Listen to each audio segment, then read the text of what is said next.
Hey guys, welcome back. Today we are talking about single replacement reactions. So this is one of those 5 reactions we're learning about in this unit. So combustion, single replacement, double replacement, synthesis, and decomposition. This one is single replacement. So after today, we should be able to identify single replacement reactions, use patterns to predict products of single replacement reactions, and then predict whether or not the reaction will even occur, because with some of these, we're going to find that they won't always happen. So what is a single replacement reaction? Let's first define it before we can start predicting products.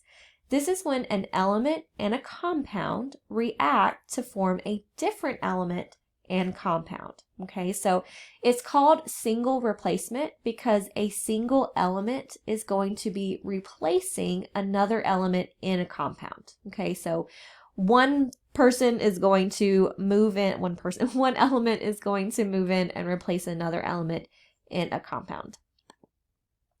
So the common form would be A plus BC, so element plus compound, will yield AC plus B, so another element and compound. So in this instance here, element A is going to replace element B in the compound. Okay, so it's kind of like a rearrangement, it's a replacement, and we're going to find in these that like will replace like. So the metals will replace metals, and nonmetals will replace nonmetals. Okay, so let's take a look at some examples here. So before we do that, before we take a look at examples, we need to understand a few things. These reactions do not always occur because when we're taking a look at the elements that are doing the replacing, so that are trying to replace the element in the compound, they have to be higher on something called an activity series. Okay, and again, like will always replace like, so metals will always replace metals. Now, your activity series that we're going to have to use for these are going to be linked in your lesson and in your assignment for the day. And I'm going to show that to you right now. So I'm going to be flipping back and forth in this slideshow just because that's the easiest thing to do.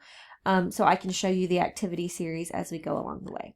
So you guys will have access to this document. On the left-hand side, you've got your polyatomic ions. Those are just there for you because we're going to need them when we're writing equations and balancing them. So you guys are still already familiar with those, so you don't have to really worry about that. But on the right-hand side, we have our activity series of metals and hydrogen, and they're listed in order of decreasing activity. So if we look, we've got lithium on the top, and as we scroll down, silver is going to be the least reactive metal. Now, what does this mean for us when we're doing single replacement reactions?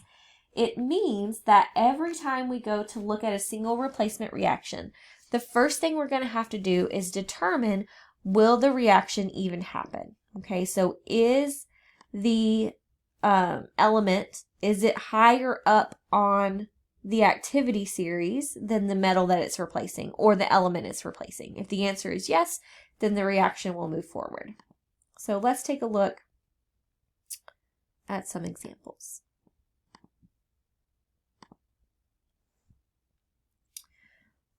So here we have lithium and zinc acetate. So first off, what we're going to do is determine, will this even happen? Okay, and to do that, we have to identify the two elements that are going to be reacting. Basically meaning what element is going to replace what, and is it higher up on the activity series. So lithium is a metal, zinc is a metal, and then acetate is going to be your polyatomic nonmetal ion.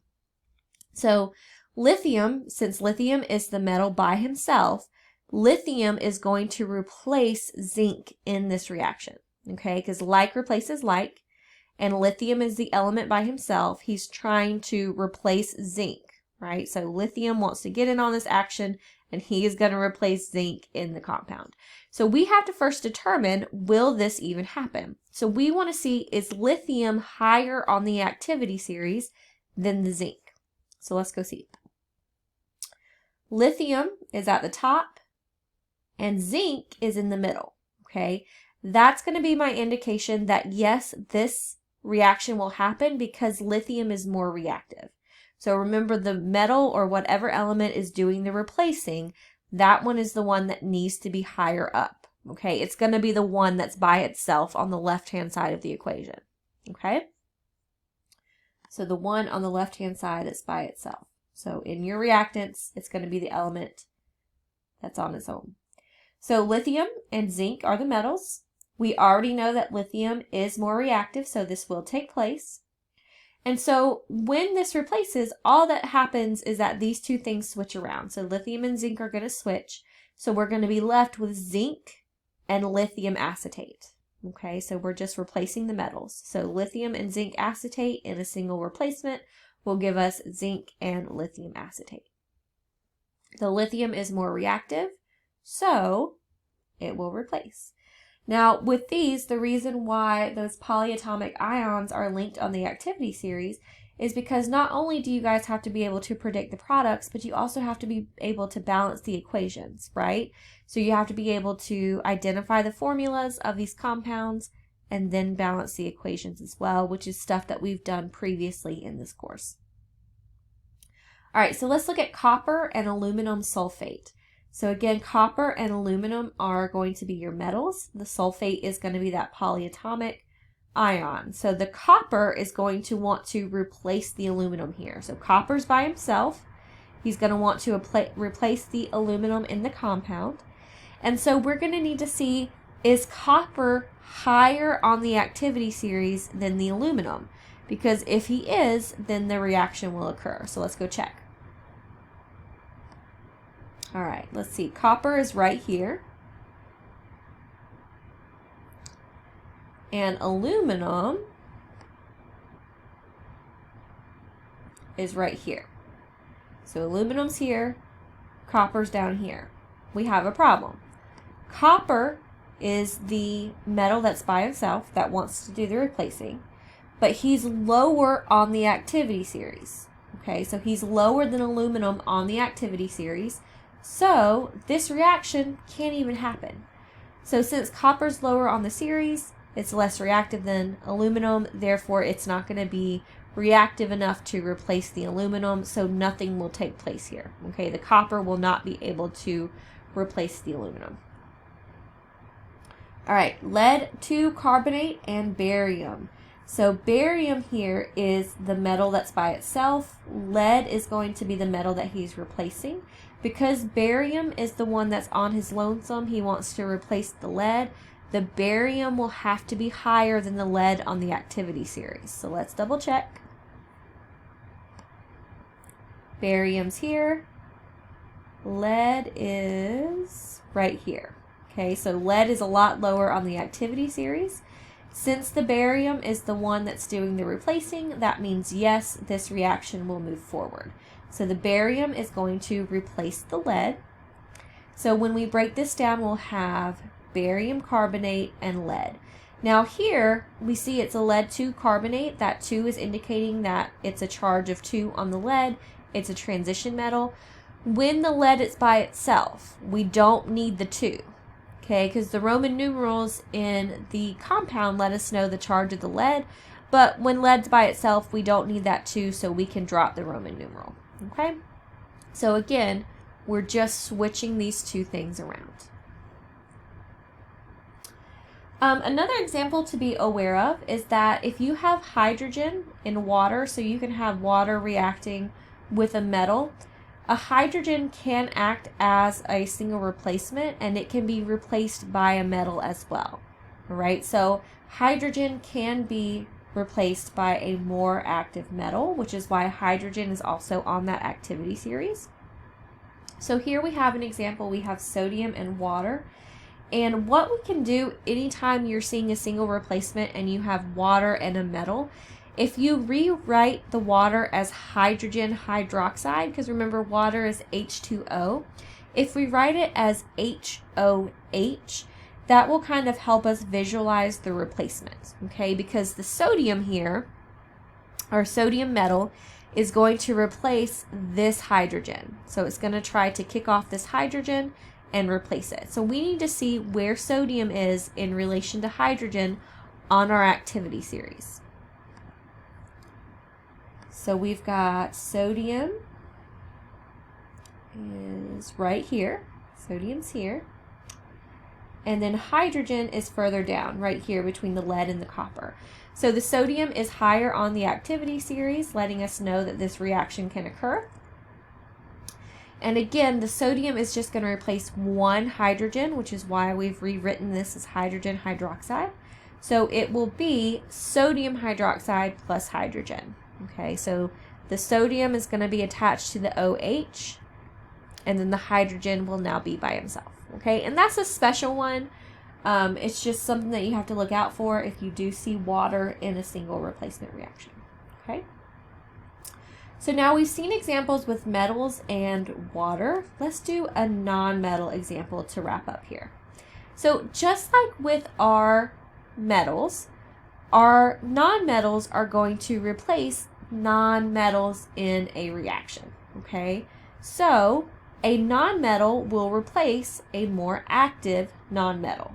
Okay, so if it's more reactive or more active, it will replace the less active one. So let's take a look at an example here. We have fluorine plus magnesium iodide, right? So fluorine is the non-metal here, and iodine is our non-metal. Okay, so in this instance, the fluorine and the iodine are replacing each other, okay? Or fluorine is replacing the iodine. So fluorine is going to be our non-metal that's doing the replacing. So let's check our activity series. Now for the non-metals are on the bottom. So these top ones are all metals, but since we're doing a non-metal example, it will be down here. So fluorine is on the top, iodine is on the bottom. That's going to be my indication that yes, this reaction can take place, because fluorine in this example is the one by himself on the left. Fluorine is going to replace the iodine, so we know that this reaction will move forward. So now we will have magnesium fluoride plus iodine. Okay, so remember your naming rules. We're going to drop the I-N-E and change it to I-D-E. And then for the iodide, when it goes back to just being on its own, on its lonesome, then you'll have iodine again. So you'll just change the ending back. Make sure to watch your endings and make sure that your non-metals are replacing non-metals. Okay, so a common mistake here would be to put the fluorine as a replacement of the magnesium and having it as like magnesium and then fluorine and iodine bonded. That's not right. Make sure your non-metals are replacing your non-metals, and then you'll be good. Okay. Also, as you guys are starting to do your examples and working them out, remember this class builds on itself. So like magnesium, fluorine, or fluoride and iodine, all those things you have to, at this point, you should know how to get the formulas for those. If you don't know how to get those formulas, it's going to be a little bit tricky for us. Okay, so you need to make sure you're reviewing how to figure out ionic and covalent compound formulas from last unit so that you can be sure to be successful in this one. Okay? Once you are done with your notes, you can move on to your assignment for the day. I will have a video going over examples in your assignment as always, because again, these can be a little tricky, but if you have any questions, definitely let me know.